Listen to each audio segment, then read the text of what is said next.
देखिए, हर कोई आज एक दिली तकलीफ और दर्द को महसूस करेगा जो भारत के संविधान और भारत के डाइवर्सिटी, भाईचारगी, प्लुरलिज्म पर जिस किसी को आज भी अटूट भरोसा है और यकीन है, आज का ये फैसला सीबीआई कोर्ट का भारत की अदालत की तारीख का एक काला दिन है।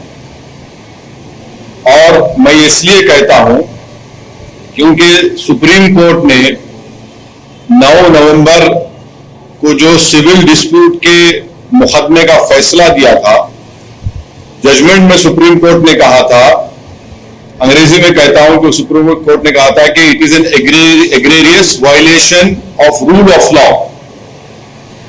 और सुप्रीम कोर्ट ने यह भी कहा था कि ये calculated act of destroying a public place of worship.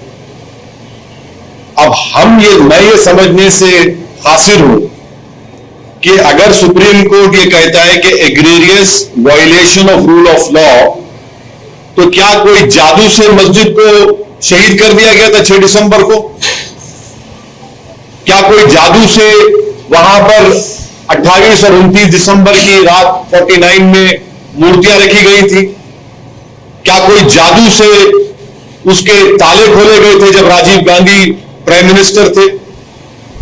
इसीलिए मैं ये कहता हूं कि सुप्रीम कोर्ट ने जो बात कही उसके बरखिलाफ आज ये जजमेंट आया है। और ये मैं कहने पर मजबूर हूं कि violence page for you politically. अगर आप वायलेंस करेंगे तो आपको मिल जाएगा, क्योंकि आप अंदाजा लगाइए कि अडवाणी की रथ यात्रा जहां कहीं भी भारत में गई, वहां पर खूनरेजी हुई, मासूम लोगों का कत्ल हुआ, जायदादें जलाई गई, खानदान उजड़ गए, बर्बाद हुए। और आज ये फैसला आता है सीबीआई कोर्ट का जिसमें कहते हैं कि वो स्पॉन्टेनियस नहीं था। तो हम ये जानना चाहते हैं कि भाई साहब, ये कितने दिन, कितने महीने लगेंगे प्रिपरेशन के लिए ताकि वो स्पॉन्टेनियस ना हो? आप बताइए ना, कितने दिन, कितने महीने लगेंगे जब स्पॉन्टेनियस ना हो? क्या ये बात सच नहीं है कि उमा भारती ने कहा था कि एक धक्का और दो, बाबरी मस्जिद तोड़ दो? क्या दुनिया ने नहीं देखा कि जब बाबरी मस्जिद शहीद हो रही थी तो मिठाइयां बांटे जा रहे थे? अडवाणी, मुरली मनोहर जोशी, उमा भारती, ये सब लोग तो मिठाई खा रहे थे, खुशियां मना रहे थे। कैसा ये फैसले पे आ जाती है? आखिर पैगाम क्या देना चाह रहे आप? पैगाम क्या देना चाह रहे? पैगाम यही मिल रहा है कि वायलेंस पेज, मास वायलेंस पेज। आप अंदाजा लगाइए कि 1950 से अब तक इस मसले में मुसलमानों को इंसाफ नहीं हुआ, और आज ये फैसला आता है 28 साल के बाद। हम आज भी कह रहे हैं, अगर ये मस्जिद नहीं शहीद होती तो क्या 9 नवंबर का सुप्रीम कोर्ट का फैसला आता था?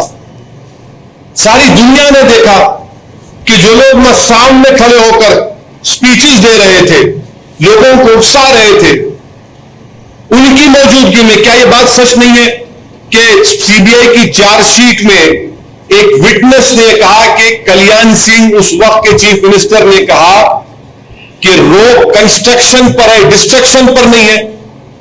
वो भी आप नहीं मानेंगे उसको?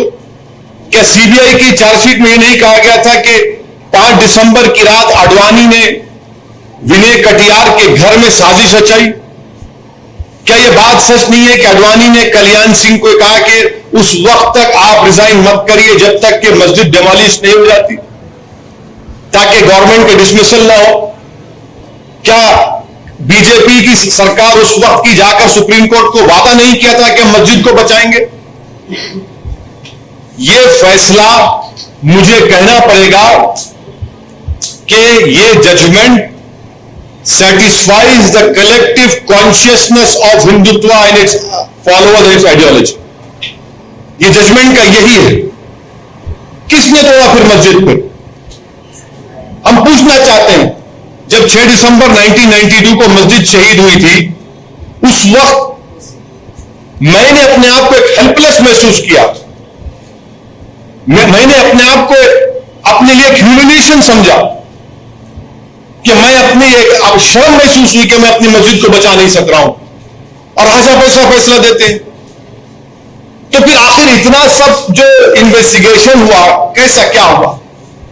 एक और बात आपको समझने की जरूरत है कि आडवाणी को हाईएस्ट सिविलियन अवार्ड दिया गया बीजेपी गवर्नमेंट तरफ से, एक्यूज है। तभी हमने कहा था कि देखो, मैं प्रेस कॉन्फ्रेंस में कहा था कि आडवाणी को ये हाईएस्ट सिविलियन अवार्ड दिया जा रहा है। आज उसका नतीजा हम देख रहे हैं। उमा भारती, अच्छा आप एक और आदमी का नाम ले लीजिए, हिंदुस्तान टाइम्स में आया कि भगवान गोयल कोर्ट के बाहर कह रहा है, कोर्ट के बाहर फैसला देने से पहले कोर्ट के बाहर कह रहा है कि हां, मैं एडमिट करता हूं कि मैंने डिमोलिशन में हिस्सा लिया। वो बीजेपी में उस वक्त का नॉर्थ इंडिया का शिवसेना का चीफ था, कोर्ट के बाहर कह रहा है, और कोर्ट में जाकर कोर्ट बरी कर देता है लोगों को। तो ये मेरे लिए, बहैसियत एक भारत के मुसलमान के लिए, जो मैं 6 दिसंबर 1992 को जो मुझे एक ह्यूमिलिएशन और बेबसी जो मैं महसूस किया था, आज मैं वही महसूस कर रहा हूं। इंसाफ नहीं हुआ इस मसले में, इंसाफ नहीं हुआ इस मसले में। जिन लोगों के इशारे पर, जिन लोगों की मौजूदगी में, जिनके तकारीर के जुमलों पर ये वायलेंस, तशद्दुद हुआ,